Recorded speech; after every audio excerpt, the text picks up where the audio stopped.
Hello everyone. Today we will learn about Naxalism in India. So means Bharat में नक्सलवाद कैसे आया और क्या इसकी वर्तमान स्थिति है और क्या क्या इसके पीछे विरोध हुए हैं, क्या क्या गवर्नमेंट ने एक्ट पास करे हैं, इन सब के बारे में आज हम पढ़ेंगे। तो ये सब्जेक्ट अपना चल रहा है इंटरनल सिक्योरिटी, जिसमें पहला टॉपिक हम लोग कवर कर रहे हैं भारत में नक्सलवाद। तो इस पूरी वीडियो में हम हर एक टॉपिक को कवर करेंगे जो जो एग्ज़ाम के लिए इम्पोर्टेंट है और क्या क्या एग्ज़ाम में आने की पॉसिबिलिटीज़ हैं, क्या क्या मेन टॉपिक्स हैं, क्या क्या हॉट टॉपिक्स हैं, वो सब डिस्कस करेंगे इस वीडियो में। तो आइए स्टार्ट करते हैं आज का लेक्चर। तो जैसा कि आप इसमें देख पा रहे हो, भारत में नक्सलवाद और वामपंथी उग्रवाद। ठीक है, नेक्स्ट आगे बढ़ते हैं। इतिहास और पृष्ठभूमि 1967 के नक्सलवादी विद्रोह से आधुनिक काल तक। तो इसमें हम पूरा डिस्कस करेंगे कि 1967 से लेके आज तक क्या स्थिति है नक्सलवाद की हमारे इंडिया में। ठीक है, तो ये अब बात करते हैं कैसे स्टार्ट हुआ इसका जो नक्सलवादी आंदोलन है, इसकी शुरुआत कैसे हुई। तो इसकी शुरुआत सबसे पहले हुई 1967 के अंदर। ठीक है, 1967 में स्टार्ट हुआ। कहाँ पे स्टार्ट हुआ है? नक्सलवाद का जन्म 1967 में पश्चिम बंगाल के दार्जिलिंग ज़िले के नक्सलवाड़ी गांव में हुआ था। कहाँ पे हुआ था? नक्सलवाड़ी में, दार्जिलिंग डिस्ट्रिक्ट के अंदर। इनका नेतृत्व किसने करा था? तो इसमें Charu Majumdar 1 person, Kanu Sanyal 2nd and Jangal Santhal के इस क्रांतिकारी आंदोलन ने इनकी नींव रखी थी। इन लोगों ने इसकी जो थी स्टार्टिंग करी थी। इनके मूल कारण क्या थे, क्यों ये स्टार्ट हुआ था, क्या ऐसी वजह हो गई थी जो ये इतना आंदोलन करना पड़ा? तो इसलिए करा था सबसे पहले स्टार्ट कि बड़े जमींदार जो भी थे, बड़े जमींदार द्वारा किसानों का शोषण और भूमि सुधार कानूनों का विफल होना। ठीक है, जो भी बड़े ज़मींदार थे वो किसानों का शोषण कर रहे थे, उनकी ज़मीन को हड़प रहे थे। ठीक है, और कोई भूमि सुधार कानून जो हो रहे थे, जो भी पास कर रही थी गवर्नमेंट, सब फेल हो जा रहे थे, कुछ भी किसानों को लाभ नहीं मिल रहा था। तो बेसिकली किसानों और उनकी ज़मीनों को लाभ पहुंचाने के लिए इसकी स्टार्टिंग हुई थी स्टार्टिंग में। बट ये आगे चलते चलते नेशनल केस बनता चला गया। ठीक है, इसका विस्तार कैसे हुआ, कैसे ये एक्सपेंड हुआ? यह आंदोलन जल्द ही भारत और उड़ीसा के आदिवासी क्षेत्रों में फैल गया, जिसे चीन ने स्प्रिंग थंडर ओवर इंडिया कहा। ठीक है, ये की पॉइंट्स हैं, ये आपको याद रखने। स्प्रिंग थंडर ओवर इंडिया कहा किसने? चीन ने। तो ये आंदोलन पहले हुआ स्टार्ट कहाँ पे?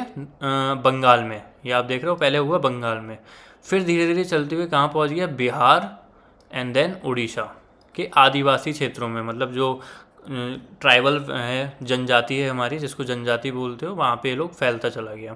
ठीक है, नेक्स्ट में आगे देखते हैं माओवादी विचारधारा और मुख्य उद्देश्य। ठीक है, माओवादी विचारधारा, तो इसका क्या था? सशस्त्र क्रांति पहला पॉइंट है।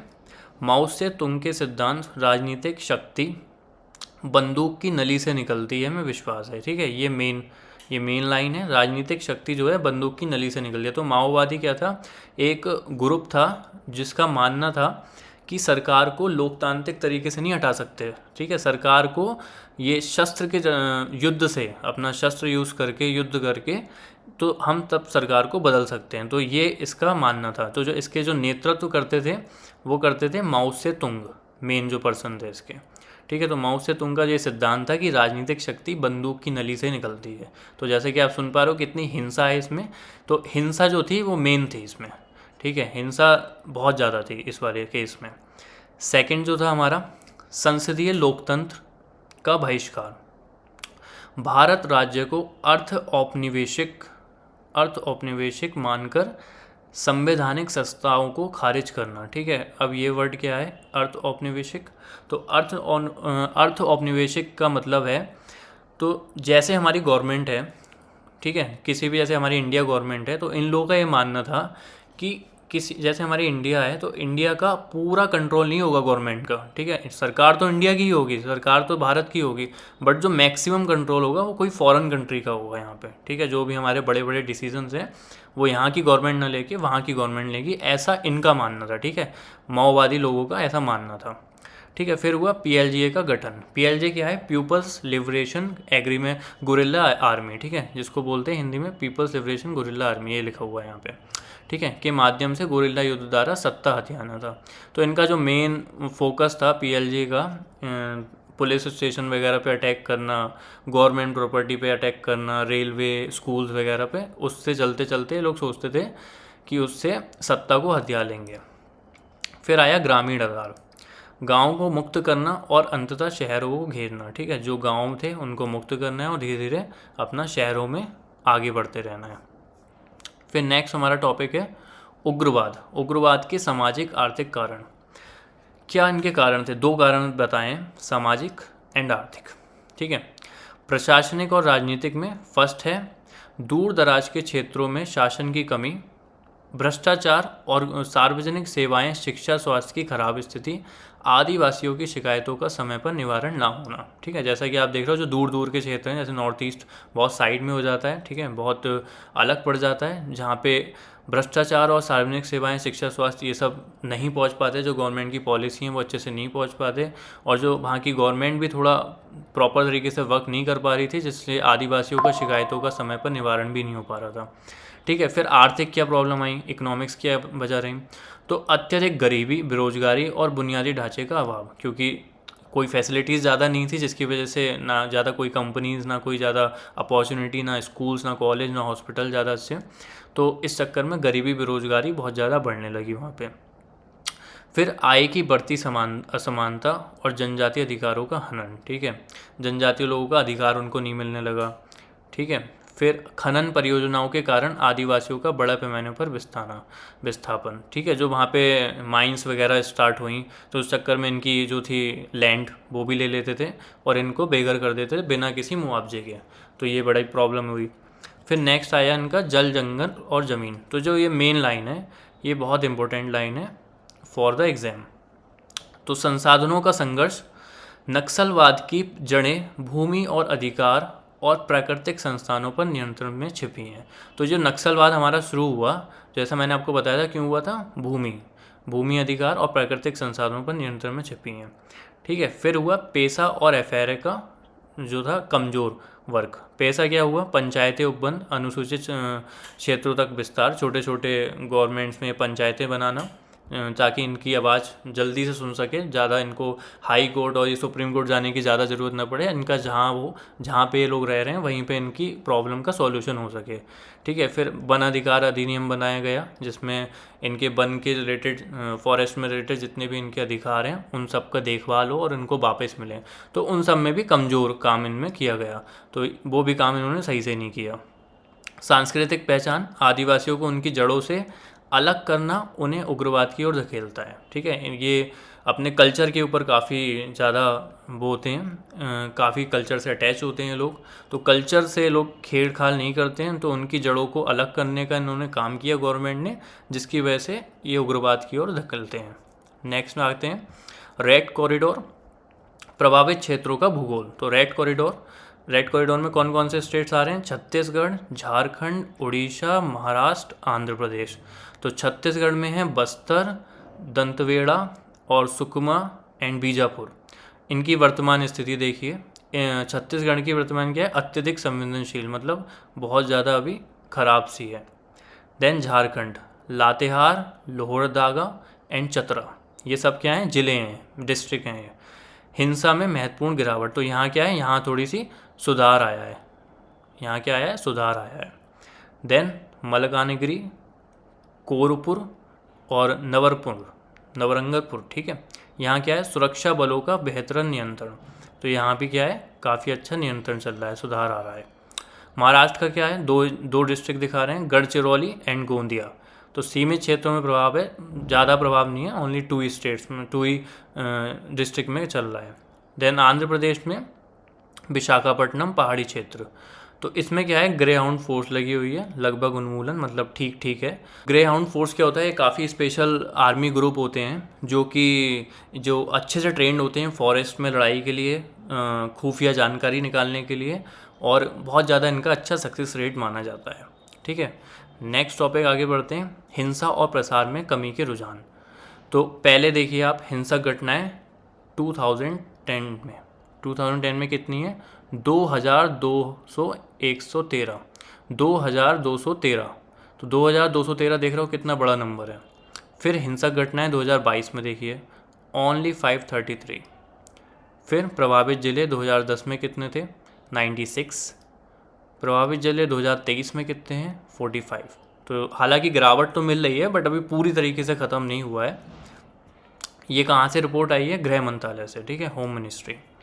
सुरक्षा रणनीति समाधान, तो क्या समाधान बनाया? तो सुरक्षा रणनीति में गवर्नमेंट ने एक निकाला वर्ड समाधान। समाधान में क्या क्या इन्होंने करा? एस से आया स्मार्ट लीडरशिप। स्मार्ट लीडरशिप में कुशल नेतृत्व और स्थानीय पुलिस की क्षमता को बढ़ाया इन्होंने। सेकंड मतलब ए का मतलब एग्रेसिव स्ट्रेटजी, आक्रामक सैन्य रणनीति और ऑपरेशन थ्रस्ट आदि। एम से आया मोटिवेशन, सुरक्षा बलों का मनोबल और बेहतर प्रशिक्षण। फिर ए से आया एक्शनेबल इंटेल, सटीक और कार्रवाई योग्य सुरक्षा जानकारी जुटाना, ठीक है, जो भी जानकारी है वहाँ से वो जुटाना। फिर डैशबोर्ड की पेज, डैशबोर्ड आधारित निगरानी और प्रदर्शन मानक, मतलब इनके जो भी थे डैशबोर्ड में सारे इनके डाटा वगैरह वो सब कलेक्ट करना। फिर हार्नेसिंग टेक, इसमें यूएवी ड्रोन से निगरानी वगैरह करना, ड्रोन से इनके क्षेत्र पर निगरानी करना कि सब कुछ ठीक चल रहा है या नहीं चल रहा है, ये सब इन्होंने समाधान निकाला। फिर इनका क्या है? विकासात्मक पहले एक समग्र दृष्टिकोण, विकास सुरक्षा की ओर में RRP 1 और 2, मतलब नक्सल प्रभावित क्षेत्रों में हजारों किलोमीटर सड़कों का इन्होंने क्या किया? निर्माण करवाया, ठीक है। फिर आकांक्षी जिला कार्यक्रम, नीति आयोग द्वारा पिछड़े जिलों के विकास पर विशेष ध्यान, मतलब जो भी पिछड़े जिले हैं जो जिनका डेवलपमेंट ज़्यादा नहीं हो पाया उनका डेवलपमेंट करा रहे हैं अब भी, जैसे स्कूल कॉलेजेस रोड्स वगैरह ये सब बन रहा है। फिर डिजिटल कनेक्टिविटी, मोबाइल टावरों की स्थापना और बैंकिंग सेवाओं का विस्तार, वहाँ पे मोबाइल टावर वगैरह लगाए, बैंक्स वगैरह खुलवाए।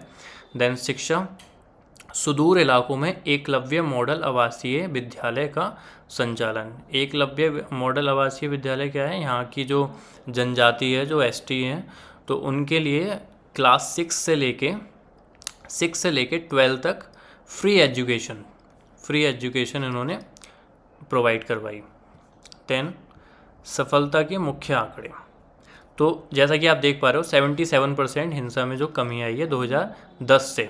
तो प्रभावशाली उपलब्धियां, 2010 की तुलना में उग्रवाद से होने वाली मौतें नागरिक प्लस सुरक्षा, मतलब नागरिकों की भी होती थी, सिविलियंस की भी और फोर्सेस की भी होती थी, तो उसमें 90% की कमी आई है। सुरक्षा संबंधी व्यय, जिलों की संख्या 126 से घटकर अब मात्र 45 रह गई है। पिछले 5 वर्षों में 10,000 से अधिक कैडरों ने आत्मसमर्पण किया है, ठीक है, मतलब सरेंडर किया है और वापस से नॉर्मल हो गए, इन्होंने जो उग्रवादी है वो छोड़ दिए हैं। तो ये पूरा था हमारा डिस्कशन अबाउट नक्सलिज्म, ठीक है। तो इनका क्या था निष्कर्ष और आगे की राह, अब नेक्स्ट क्या करना है, ठीक है। नक्सलवाद केवल एक कानून व्यवस्था की समस्या नहीं है, बल्कि एक सामाजिक आर्थिक चुनौती है, ठीक है। हमारी सामाजिक आर्थिक पूरी चुनौती है, ऐसा नहीं है केवल कानून व्यवस्था की समस्या है, हम सबकी समस्या है, ठीक है। तो भविष्य की रणनीति क्या बनाई है इन्होंने? गोली का जवाब गोली से, और गोली का जवाब गोली से मतलब जैसा कर रहे हैं वैसे उसी तरीके से ट्रीट भी करना है, बट उसके साथ साथ दिल और दिमाग को भी जीतना है, मतलब उनको अच्छी सुविधाएं प्रोवाइड करानी है जो वो डिज़र्व करते हैं, और थोड़ा मेंटली प्रिपेयर होकर चलना है इनके लिए। तो जैसे इनमें लिखा है विनिंग हार्ट्स एंड माइंड्स आवश्यक है। तो ये हमारा पूरा टॉपिक था रिगार्डिंग टू नक्सलिज्म। हमने सब कुछ इसमें डिस्कस किया शुरू से, कैसे ये आया 1967 में, और फिर इसमें इसके मेन उद्देश्य क्या थे, कैसे कैसे आया, PLG का गठन हुआ, ग्रामीण आधार, गांव से लोग शहर की तरफ बढ़े। फिर उग्रवाद के सामाजिक आर्थिक कारण देखे हम लोगों ने, जिसमें हमने देखा कि गवर्नमेंट की कमी, भ्रष्टाचार बढ़ने लगा, वहाँ पे शिक्षा की कमी होने लगी, उनकी आदिवासियों की शिकायतों का समय पर निवारण नहीं हुआ, ठीक है, गरीबी बेरोजगारी ये सब बढ़ने लगी। फिर इनका मेन मुद्दा आया जो था जल जंगल और ज़मीन, ठीक है। इसमें फिर नेक्स्ट हमने देखा कि कहाँ छत्तीसगढ़, झारखंड, उड़ीसा, महाराष्ट्र, आंध्र प्रदेश। फिर हमने रिसेंट में देखे क्या क्या डाटा है इनका 2010, जैसे हमने देखा 213 घटनाएं हुई थी, फिर यहाँ से 533 रह गई, फिर लास्ट में 45 जिले रह गए हैं, ठीक है। क्या क्या निकाला इन्होंने? समाधान नाम का वर्ड निकाला जिसको अलग अलग सबके मीनिंग थे। फिर हमने देखा क्या क्या डेवलपमेंट कर रही है सरकार अब यहाँ पे, ठीक है, फ्री एजुकेशन वगैरह दे रही है। तो ये पूरा टॉपिक था, आई होप ये आपको समझ में आया होगा। नेक्स्ट टॉपिक में मिलते हैं, थैंक यू।